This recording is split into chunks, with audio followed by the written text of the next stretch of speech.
Hey guys, welcome to the Master Wing channel. Man, I have a fun video for you guys, a little bit different. We are looking at some Wingspan Asia birds. What? Wingspan Asia? Yeah, we're gonna be old and gray before we get it on the digital version, but you tabletop gamers have already played it. They have some amazing cards in there, especially the Predators. In my opinion, it's one of the most, some of the most fun cards in the game. Kind of reminds me of the Little Penguin because the powers we're about to go over today are a game within a game. So let's hop right into the video. We have a bird feeder here for some of the things we're about to do, and also a deck of cards. I hope you enjoy the video. Please take that 5 seconds to like and subscribe. There's 6 birds, and we like to rank things on the Master Wing channel. So let's get right into it. At number 6, we have the Brahminy Kite. If you've never seen this card, we're going to read the brown power. Choose any 3 die. Roll them up to 3 times. Each time you roll at least 1 fish or a rat, cash 1 here. If not, you stop and return all food cached here this turn.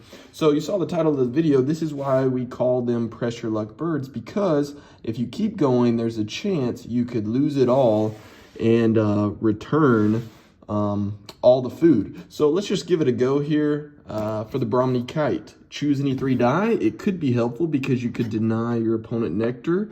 We'll take those 3, and we need a fish or a rat. Let's just see how it goes. And we got 1 fish. Just for fun, we'll do it again. They're all over the place. Another fish, so that would be 2 fish cached, and for 3. Okay, so that was a prime example of going for it 3 times, and we would fail because we whiffed on the 3rd roll. So, very interesting strategy. You may want to stay conservative and only go for 2. I'm putting it at the bottom of the list because it's the most expensive pressure luck bird power at the recording at the time of recording this video, and also you may want a card in your wetlands that draws a card instead. There's a lot of bonus card birds for 3 food. It's just a pretty big investment, and there's just a few other cards that edge it out a little bit. So Brahminy Kite at number 6. I also want to mention just a little bit of probability here. You have a 70% chance to succeed on the first roll, a 49% chance on the second roll, and a 34% chance on the 3rd roll. So pretty good odds considering you have 3 die here. Shout out to Jorn for checking some of my probabilities back in the day when I make this video. Eurasian Marsh Harrier is number 5, and basically it's just because of the food cost. Of course, it's only 2 points compared to Brahminy Kite, but it's pretty cheap to play with only 1 rat. So, a little bit different brown power here. Up to 3 times, draw 1 card from the deck. When you stop, if the bird's total wingspan is less than 110 centimeters, tuck them behind this bird. If not, discard them. So, I think it was fellow content creator Wingspan. He has some really good articles, but this is why we call it pressure luck, and I think he coined the term Wingspan BLACKJACK. And so we're going to do it here just as an example. What are the odds here? The odds are 82% chance to succeed on the first draw, 19% on the second draw, and then it goes all the way down to 3% on the 3rd draw. So it's unlikely to get 3, but if you, maybe if you're behind in the game, you might want to go for 3. Also, I'm going to share the ultimate's a strong word, the best or optimal strategy for this. I'll give you the centimeter count here in a second, but let's just go ahead and see if we can get 3 in under 110 centimeters. 1, Owlet sunbird, 16 centimeters. That would be a tuck. We'll do here. Then we have, azure tit, 22 centimeters. What's that? 38 centimeters total. So actually, we might have pretty good odds here. Okay, there's that 3% chance I'm talking about. The Sarah's crane, 250 centimeters. We would fail here as well. So far, it might be a good idea to just go for 2. I was kind of hopeful. Here's where you want to draw the hummingbirds here, but we would fail and we would score 0 if we were playing this game in real life. So the Marsh Harrier, a really fun card, and a potential 2 points or even 3 points on a brown power. That could be really strong. All right. Next we will go to my number, what is this? Number 4? Yeah. The Eurasian Eagle Owl. And it has the exact same power as the Eurasian Marsh Harrier, looking at 110 centimeters. Up to 3 times, you have to get under 110. It just edges it out for me because 1, this bird is awesome in real life. 2, there's a little bit more flexibility in the habitats they can be played, the grassland and the forest.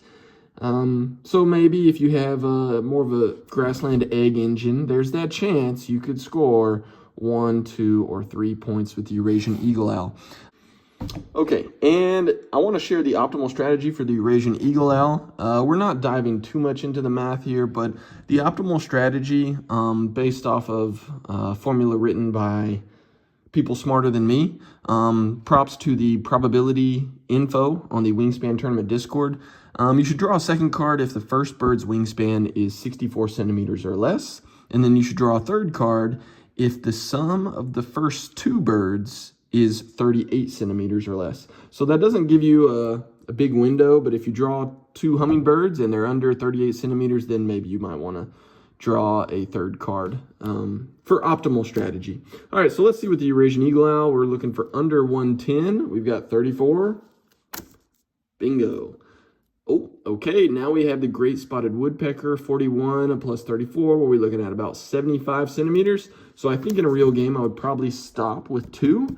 And then just for fun, what are we at? 75 centimeters.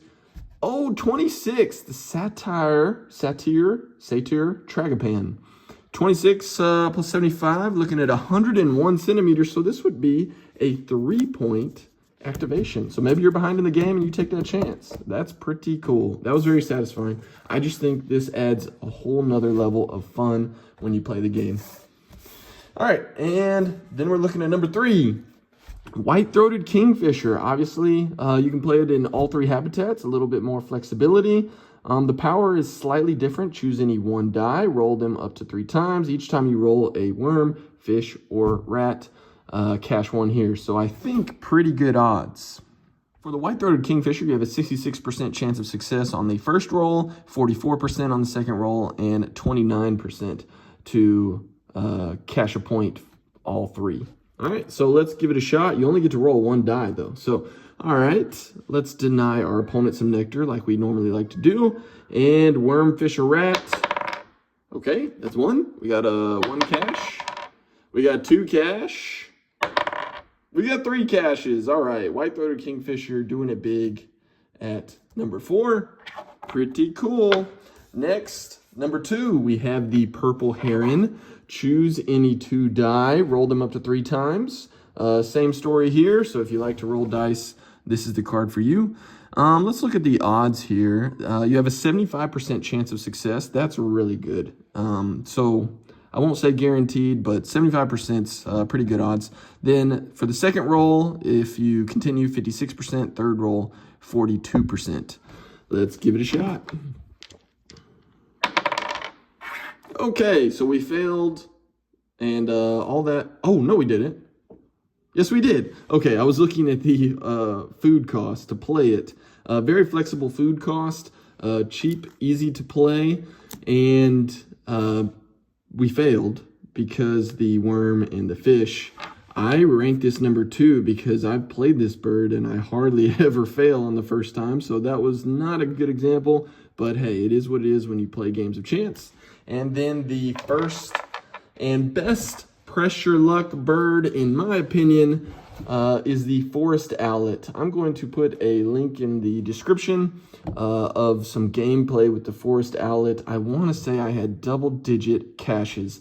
And purple heron, I've had success as well, but I kind of like to draw more cards. The forest owlet, as many times as you are gaining food, especially in Oceania, the caches rack up pretty significantly. So based on my personal experience, 4 points to food cost, that's not bad.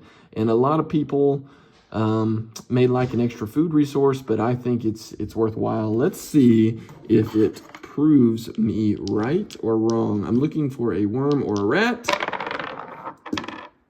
Wow, I just rolled it off the table. Okay, let's try this again. Looking for a worm or rat? Yo, what is going on? It's like they don't know we're recording. Let it be known that I failed on the first time. The forest owlet failed me.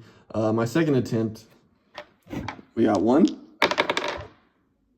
Bro, we may have to reconsider our rankings. This is about right for Master Wing. Let's check out this dragonfly bird feeder. Look at this, team. That's extra. Well, anyway, I hope you enjoyed this video. We like ranking things on the Master Wing channel. We got Brahminy Kite Energy, Eurasian Marsh Harrier, really cool looking bird. Love the artwork. Eurasian Eagle Owl. Sorry for the camera focus. Then white-throated kingfisher. Now, these are so similar, guys. You could interchange some of these. We're not making a tier list, really. It's just my personal opinion. Some of the birds that I've played and some of the habitats and the point total kind of edge out one versus the other. Very flexible, especially if you're playing Wingspan Asia and you don't have nectar. I still stand by the purple heron at number 2, and the forest owlet. Give it a chance. I'd probably only go 2 times for 2 caches, but still, if you think of the original Wingspan board game, North America versus now when we have what 2, 3, 4 expansions. I mean, a 2-point brown power, possibly even 3. This is we've come a long way. Let me know what you think in the comments, and have a good day. Peace.